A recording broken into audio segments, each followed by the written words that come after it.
طے نہیں ہو پا رہا اور دنیا کی رائے بڑی تقسیم ہے اس بات پہ کہ کیا اسرائیل ایران پہ حملہ کرے گا، براہ راست حملہ کرے گا، یا یہ کہ جو سینکشنز لگانے کا مطالبہ ہو رہا ہے اور سینکشنز اور پابندیاں لگانے کی بات کر رہے ہیں مختلف ممالک، اس طرف جو بات کہی جا رہی ہے نتن یاہو سے اس کو وہ مانے گا، سائبر اٹیک کرے گا، یا براہ راست ان کے ایٹمی جو اثاثے ہیں اور تنصیبات ہیں ان کو نشانہ بنائے گا.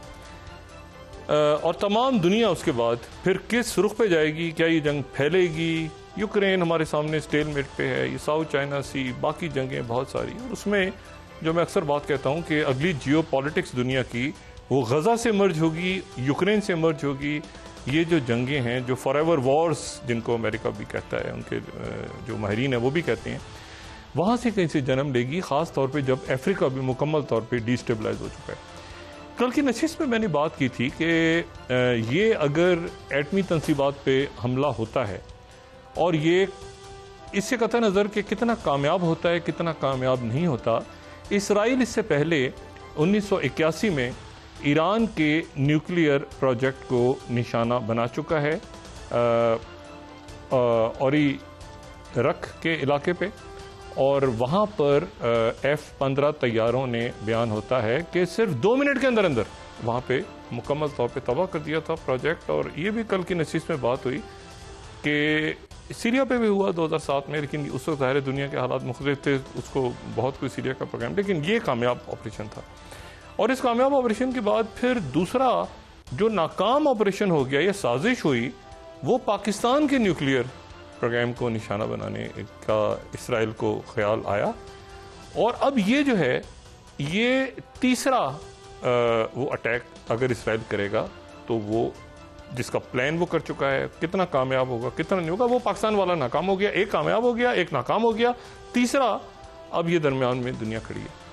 اب یہ ہمیشہ جب ہم موجودہ صورتحال کو ڈسکس کرتے ہیں تو ماضی کو ضرور ڈسکس کرتے ہیں. پیوٹن جو آج رشیا کو لیڈ کر رہے ہیں وہ KGB میں تھے. ایران کہاں تھا اس وقت، عراق اس وقت کہاں تھا، پاکستان کیا سوچ رہا تھا، چائنا کہاں کھڑا تھا، دنیا کیا تھی. لیکن جو بھی کچھ ہو رہا ہے اس کا ماضی سے ہم کوئی تانا بانا بنے بغیر ہم نہ حال کو سمجھ سکتے ہیں نہ مستقبل کا پلان ہم کر سکتے ہیں. تو پاکستان کا جو اٹیک کا پلان تھا وہ کیا تھا؟ اسرائیل پاکستان کے نیوکلیئر ایسڈز کو نشانہ بنانے جا رہا تھا. میرے ساتھ ISI کے جن کو افسانوی کردار بھی کہا جاتا ہے ISI کا، میجر عامر صاحب موجود ہیں. میجر صاحب السلام علیکم. وعلیکم السلام. یہ آپ سمجھ سکتے ہیں کہ تمام 80 کی دہائی جو ہے انہوں نے بطور بہت فعال رہے اس دور میں، یہ اس کے بعد بھی فعال ہیں، ابھی بھی فعال، لیکن یہ ایک طویل عرصہ انہوں نے ISI میں گزارا اور بڑے مرکزی اس میں آپ سمجھیں کہ پلانز ناکام بنائے. اور ان میں سے ایک پلان جو تھا وہ یہ تھا کہ اسرائیل پاکستان کے نیوکلیئر ایسٹس پہ حملہ کرنے کا ارادہ رکھتا ہے. کیا یہ میں ان سے بعد میں پوچھوں گا کہ کیا اسرائیل ایران کے اوپر بھی حملہ کرے گا، ان کی کیا آج اسیسمنٹ ہے، لیکن پہلے میں جنرل صاحب میرے صاحب سے پوچھتا ہوں. میرے صاحب السلام. وعلیکم السلام. میرے صاحب یہ کیا تھا؟ پاکستان کے نیوکلیئر ایسٹس کو کہوٹا کو اٹیک بنانے کا پلان ہو رہا تھا؟ جی ڈاکٹر صاحب، بنیادی بات تو یہ کہ ہمارا نیوکلیئر پروگرام ہمیشہ ہدف رہا ہے، وہ ایک تعصب اسلامی ملک کی وجہ سے وہ تو بڑا آبویس ہو چکا ہے. یہ ایسے ہوا کہ یہ غالباً 87 کی بات ہے. موساد کی ایکس چیف نے کتاب لکھی تھی، اس کا نام تھا پرائیویٹ آئی پرابیبلی. اس میں سے کچھ اقتباس کہیں چھپا تھا اور اس میں انہوں نے لکھا تھا کہ جب ہم نے چھاڑ میں آپریشن کیا موساد نے، تو چونکہ وہاں پہ ہمارا سفارت خانہ نہیں تھا تو ہم نے ارجنٹینا ایمبیسی کو یوز کیا. تو میرے ایسے ذہن میں آیا کہ یہاں بھی تو ان کا سفارت خانہ نہیں ہے، تو کہیں یہاں پہ تو ارجنٹینا ایمبیسی کو یوز نہیں کر رہے ہیں. تو جب میں نے چیک کیا تو ارجنٹینا سفارت خانے میں 2 ڈپلومیٹ تھے، ایک ایمبیسڈر تھا اور ایک فرسٹ سیکرٹری تھا. وہ فرسٹ سیکرٹری کو میں نے انڈر سرویلنس رکھا. تو ایک دن وہ اڈیالہ جیل چلا گیا اور اڈیالہ جیل سے واپس آ کے وہ جو امریکن ڈیفنس اٹیچی تھا تھا اس کو ملا. اڈیالہ جیل سے میں نے معلوم کیا تو ایک ایئر فورس کا ایک افسر تھا، ڈیزرشن میں ٹرائی ہوا تھا، کورٹ مارشل ہوا تھا اکرم اوان، اور اس کو ملا تھا. اس کے بعد یہ 2-3 بار وہاں اس طرح گیا اور پھر واپس آ کے اسی کو ملتا تھا ڈاکن کو. وہ لڑکا جب جیل سے چھوٹ کے آ گیا اس کو کوئی 9-10 مہینے جیل ہوئی تھی ڈیزرشن میں, کیوں ایئر فورس سے بھاگا ہوا تھا. کیا نام تھا اس کا؟ اکرم ایوان. اکرم ایوان. وہ ادھر آ کے جناسوں پر اس نے. اچھا وہ پائلٹ تھا. پائلٹ تھا ایکس. اس کو پہلے لیبین انٹیلیجنس نے کلٹیویٹ کیا تھا اور پھر ایئر فورس سے بھاگا تھا اور لنڈن گیا تھا. وہاں نائٹ کلب سے پھر موساد نے پک کیا اور اس کو تل ابیب لے گئے. ٹیسٹ مشن پہ پہلے سیریا بھیجا اور پھر وہاں سے پاکستان کے لیے اس نے خلاف کام شروع کیا. تو جناسوں پر میں ایک فرم تھا وہاں پہ اس نے کوئی کام شروع کیا. تو میرا کانٹیکٹ تھا, وہ رینٹ اے کار اس کی تھی, تو میں نے اسے کہا کہ تم جا کے اس کو چیپ ریٹ پہ رینٹ اے کار آفر کر دو. اس نے کر دی. میں نے کہا تم اس کے ساتھ تعلق بنا دو. وہ پنڈی جاتا تھا, ایک بریگیڈیئر کی بچی سے اس کی شادی ہوئی تھی تو اس کو ڈراپ کرنے جاتا تھا. تو میں نے اسے کہا کہ میں ایک دن اسلام آباد ہوٹل کے سامنے کھڑا ہوں گا اور جب تم گزرو گے تو تھوڑا آگے جا کے زور سے بریک لگانا اور اسے کہو کہ آؤ تم ایک کام کے آدمی سے ملاتا ہوں. واپس لا کے مجھ سے ملاؤ اور کہنا میرا نام سعید خان. میں نے کہا بتانا کہ یہ یہاں آپ نے اپنا نام سعید خان رکھا ہوا تھا. یہ بڑا کام کا آدمی ہے, بہت بڑا کنٹریکٹر ہے آرمی کا اور کوٹا میں بھی کام کرتا ہے, اور صرف یہ کہ تھوڑا اینٹی پاکستان ہے, یہ پرانا پختون نیشنلسٹ ہے اور یہ کابل میں رہا ہے 70s میں. میں نے کہا اگر اس کی کوئی آبجیکٹ ہوئے تو پھر یہ مجھ میں انٹرسٹ لے گا.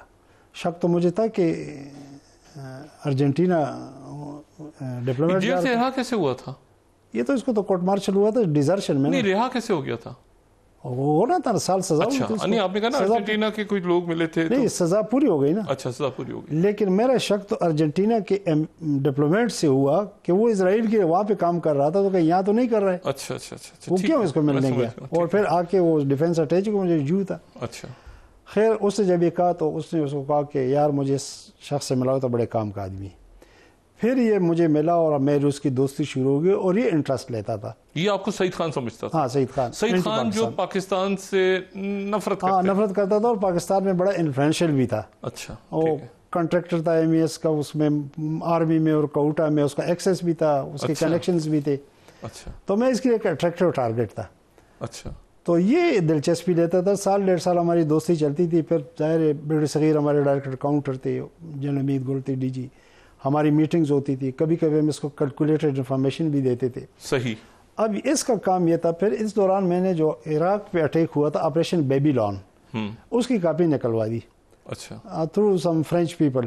اچھا اچھا یہ جو کام کرتا تھا بڑی سملیرٹیز تھی اس آپریشن کے ساتھ. مثلا انہوں نے F-15 یوز کرنا تھا یہاں بھی ڈوئل سیٹر, دوسرے میں اس نے بیٹھنا تھا, اس نے نیچے گراؤنڈ فورس سے کمیونیکیٹ کرنا تھا. یہ چکلالہ ایئر بیس بھی جاتا تھا, وہاں سے بھی انفارمیشن کلیکٹ کرتا تھا, لگا ہوا اپنے کام میں. پھر یہ انڈیا چلا گیا. ایک دن انڈیا چلا گیا تو اس نے مجھے نہیں بتایا. میں نے چیک کیا تو یہ نہیں تھا. تو اس کا ایک بردر ان لا تھا, وہ ٹیچر تھا اور وہ سرگودا میں جب بھی ایک گاؤں ہے یہ وہاں کا رہنے والا تھا, وہاں رہتا تھا. مجھے شک ہو گیا تو میں اس کے پاس چلا گیا. سلطان اس کا نام تھا. میں نے جاتی اس کو کہا کہ یار وہ دیکھو میں گیا ہوا تھا کابل اور وہ پیچھے سے انڈیا چلا گیا, تو میں نے اس کو کچھ چیزیں وہاں کوئی ریفرنس دینے تھے, تو میں تو بڑا پریشان ہوں کہ وہ اس طرح چلا گیا, مجھے پتہ نہیں چلا. میں نے اس کی بڑی مدد کرنی تھی. تو مجھے سے کہا کہ وہ تو مجھے بتا کے گیا تھا کہ اس کو مت بتاؤ کہ میں انڈیا جا رہا ہوں.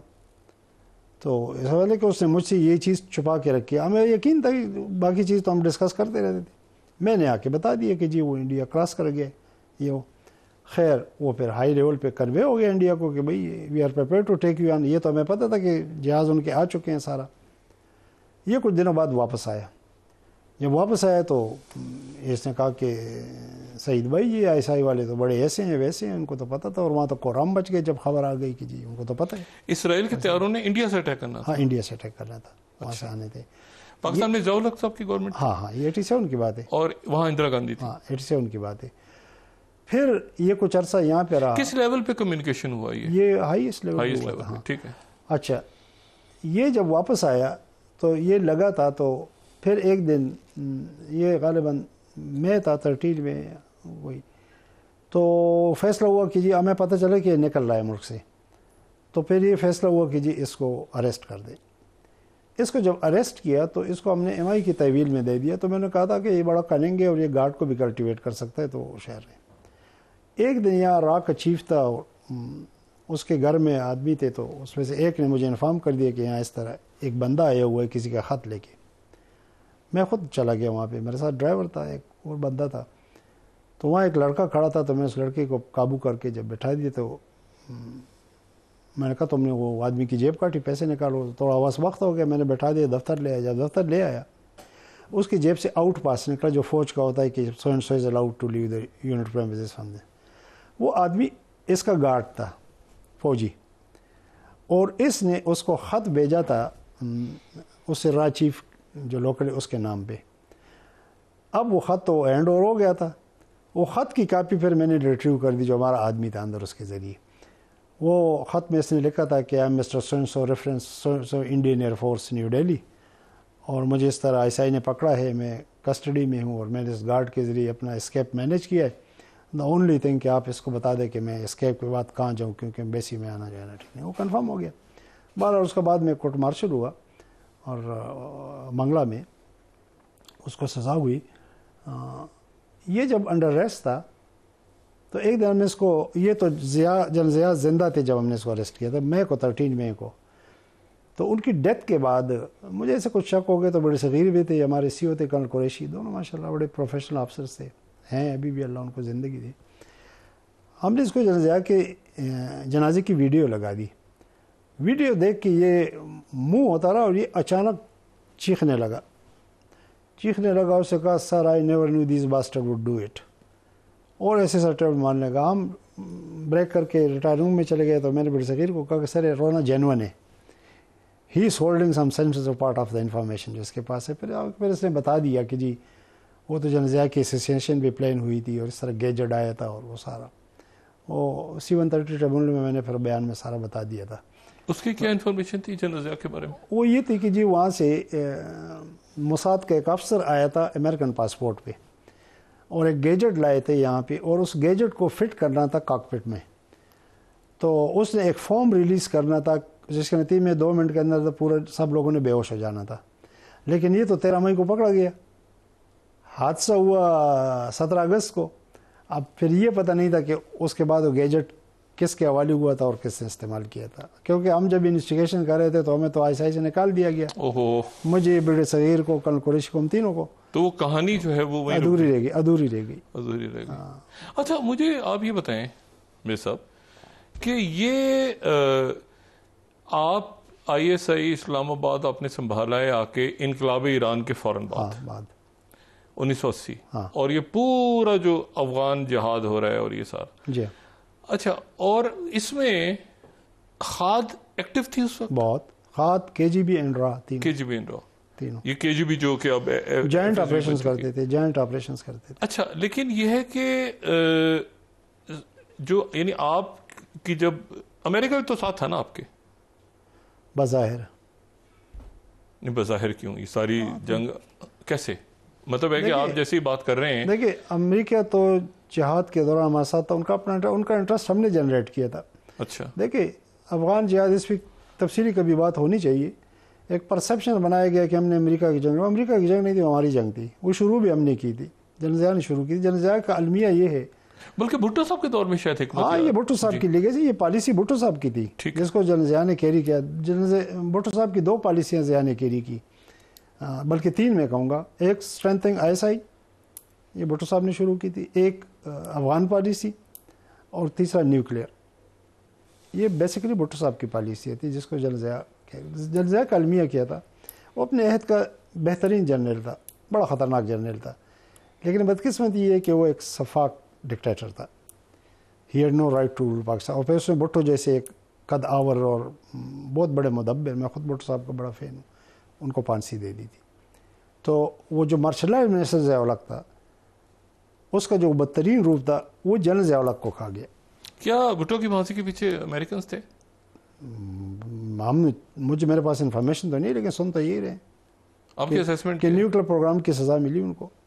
اچھا، لیکن آپ بعد میں رہے ہیں؟ وہ بعد میں جنرل ضیاء کو بھی ملی. اچھا.